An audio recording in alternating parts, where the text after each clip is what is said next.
Buenos días a todas y a todos. Nancy Flores de la revista Contralínea. Presidenta, hace un momento hablaban de la materia educativa como en el periodo neoliberal, pues nunca se atendió ese tema, al contrario. Y quizá no recordamos, pero en la época de Ernesto Zedillo, que ahora pues vuelve a la carga con sus mentiras acerca de la democracia mexicana, pues él justamente llevó a cabo una gran represión contra un movimiento estudiantil, el CGH, en la Universidad Nacional Autónoma de México, que se opuso en 1999 a la privatización de la universidad.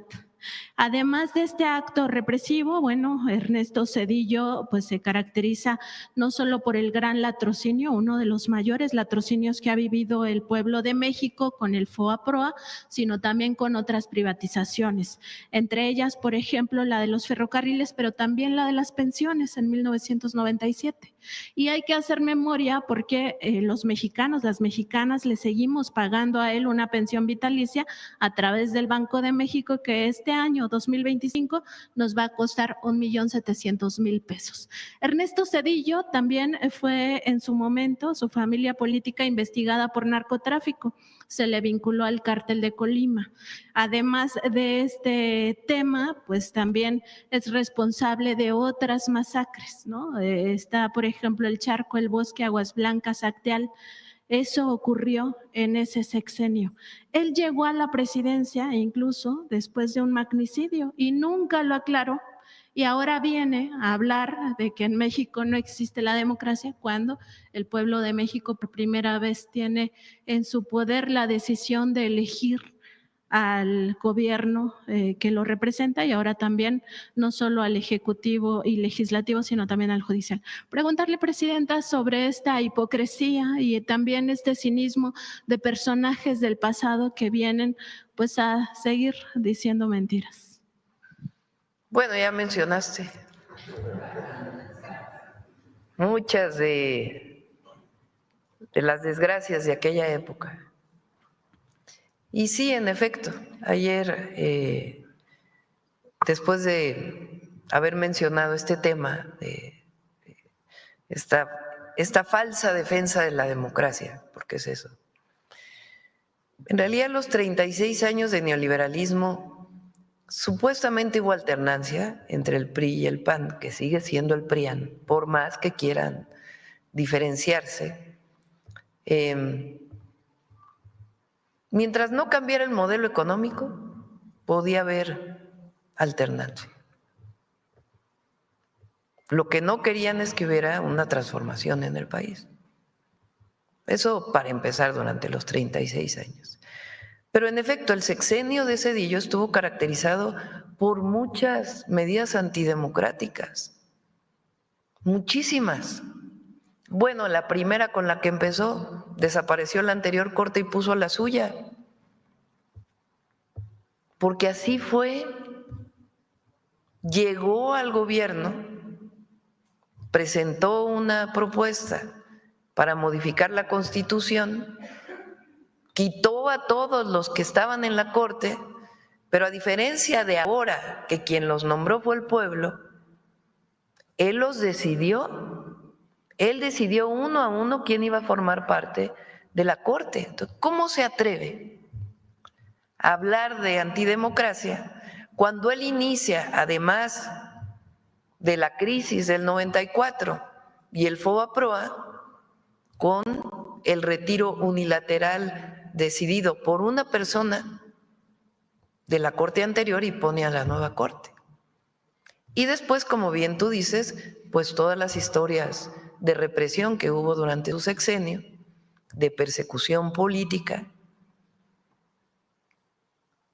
y de antidemocracia también que se vio en lo económico. Porque ¿quién decidió la privatización de los ferrocarriles? ¿Quién decidió las medidas económicas que se tomaron? Entonces, fue un sexenio caracterizado por la antidemocracia. ¿Qué dice él? Yo permití que hubiera transición del PRI al PAN. No, bueno, ese lo pactó con Estados Unidos, dicho por la Bastida. Entonces, ¿cuál democracia? Entonces sí hay mucha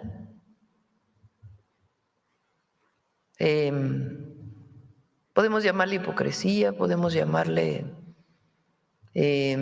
interpretación de acuerdo a su visión, pero lo cierto es que en México hoy hay más democracia que en el sexenio de Zedillo. Eso, por más que digan lo que digan, es una realidad.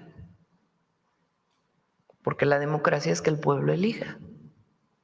Claro, quien no tiene el respaldo del pueblo, pues quiere otras formas de reconocimiento. Ahora, nadie habla de que las minorías no estén representadas en el Congreso, tienen que estar. Pero de ahí a decir que estamos acabando con la democracia, que la 4T está acabando con la democracia, pues es absoluta falsedad. Como ahora lo que está de moda, la libertad, la palabra libertad que favorita de la derecha.